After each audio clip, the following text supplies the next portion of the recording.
Have you ever watched someone handle a crisis with almost superhuman calm and wondered, how do they do that? You see the world crumbling around them, but they're the eye of the storm, steady and focused. It's not magic, and it's not that they don't feel stress. The secret lies deep within their psychology, in the habits and mindsets they've cultivated over time. Today, we're going to unpack the fascinating psychology of people who stay calm under pressure, and I'll share how you can start building these skills in your own life. So, what's the first major difference? It's all about perception. When faced with a high-pressure situation, a tight deadline, a difficult conversation, an unexpected emergency, most of us immediately perceive it as a threat. Our amygdala, the brain's alarm system, goes into overdrive. It floods our body with cortisol and adrenaline, triggering the classic fight-or-flight response. Our heart pounds, our breathing gets shallow, and rational thought flies out the window. We're reacting, not responding. But people who stay calm have trained their brains to see things differently. Instead of a threat, they frame the situation as a challenge. This isn't just a simple word game, it's a profound cognitive shift. A threat feels overwhelming and paralyzing. A challenge, on the other hand, feels manageable and even a little exciting. It implies there's a solution to be found, a puzzle to be solved. This simple reframing keeps their prefrontal cortex, the part of the brain responsible for logic, planning, and impulse control, online and in charge. They aren't hijacked by their emotions. They're able to think clearly when it matters most. Think of an experienced pilot during turbulence. A passenger might feel pure terror, a total loss of control. The pilot, however, sees turbulence as a normal, manageable part of the job. They've trained for it.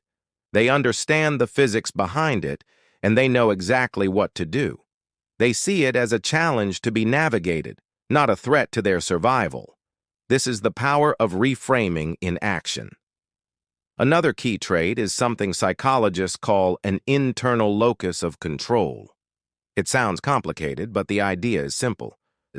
People with an internal locus of control believe that they are the primary authors of their own lives. They believe their actions and choices have a direct impact on their outcomes.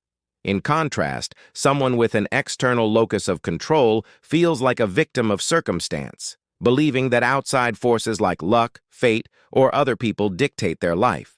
Now, imagine how these two mindsets play out under pressure. When a crisis hits, the person with an external locus of control might throw their hands up and say, "Well, there's nothing I can do, it's out of my hands." They feel helpless and become passive. But the person with an internal locus of control immediately asks themselves, "Okay, this is tough. What can I control right now?" They focus on their circle of influence. They can't control the stock market crash, but they can control their personal budget.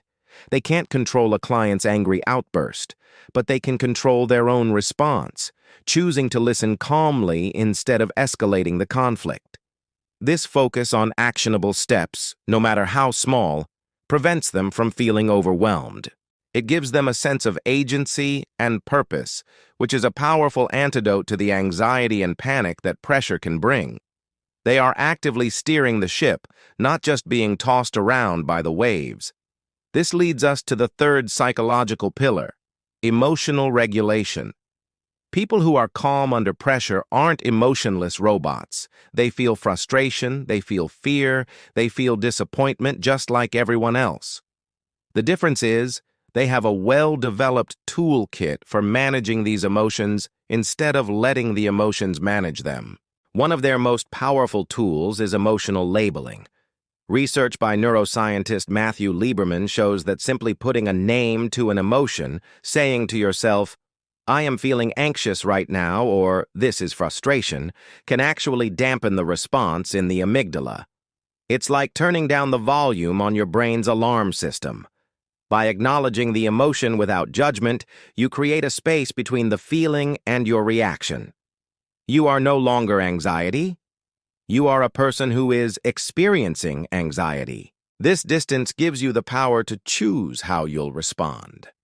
They also practice proactive emotional care. They don't wait for a crisis to start managing their stress. They consistently engage in activities that regulate their nervous system. This could be a daily mindfulness or meditation practice, regular physical exercise, spending time in nature, or ensuring they get enough quality sleep. These aren't luxuries. They are non-negotiable parts of their mental hygiene.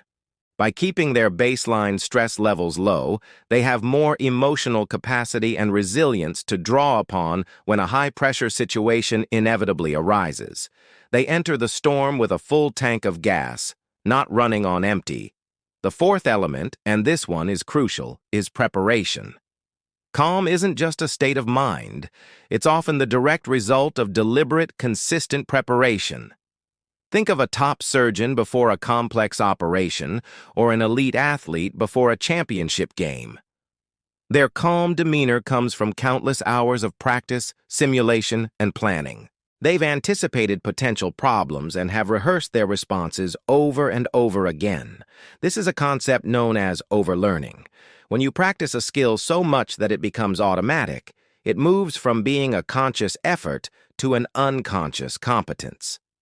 This frees up your cognitive resources during the actual event. So, when the pressure is on, they don't have to waste precious mental energy thinking about the basic steps. Their body and mind already know what to do, allowing them to focus on adapting to any unexpected variables that pop up. For the rest of us, this means thinking ahead. Before a big presentation, don't just review your slides, anticipate the toughest questions you might get and prepare your answers. Before a difficult negotiation, role-play the conversation with a friend. By running these fire drills for your brain, you build mental muscle memory. When the real event happens, it will feel familiar, less intimidating, and your brain will know the path forward, reducing panic and increasing your sense of control. Finally, the calmest people often possess a healthy dose of detached perspective. They have the ability to zoom out and see the bigger picture. They understand that most of the things we stress about are temporary. In the grand scheme of things, will this one stressful event define their entire life? Probably not. This perspective is often cultivated through practices like journaling, talking with a trusted mentor, or simply asking themselves powerful questions like, will this matter in 5 days, in 5 months, in 5 years? This mental exercise helps to right-size the problem. It doesn't dismiss the stressor as unimportant, but it puts it in its proper context. It prevents a single event from consuming their entire reality. This ability to detach helps them maintain emotional balance and make decisions that are aligned with their long-term values, rather than just reacting to short-term fears. It's the ultimate "this too shall pass" mindset, but applied in a practical, strategic way. So, to recap, staying calm under pressure isn't an innate gift for a select few. It is a set of psychological skills that anyone can learn and develop. It starts with reframing threats as challenges. It's about focusing on what you can control with an internal locus of control. It involves actively managing your feelings through emotional regulation. It requires diligent preparation to make your responses automatic. And it's anchored by a detached perspective that keeps the big picture in view. Start small. The next time you feel pressure building, try to label the emotion you're feeling. Ask yourself, what is one small thing I can control right now? Reframe the situation in your mind. This isn't a threat. It's a challenge I can work through. Each time you do this, you're rewiring your brain, building new neural pathways that will make calmness your default response, not the exception. Thank you so much for joining me on this deep dive into the psychology of calm. If you found this helpful, please hit that like button and subscribe for more content on building a stronger mind. I'd love to hear your thoughts in the comments. What's your go-to strategy for staying calm? See you in the next video.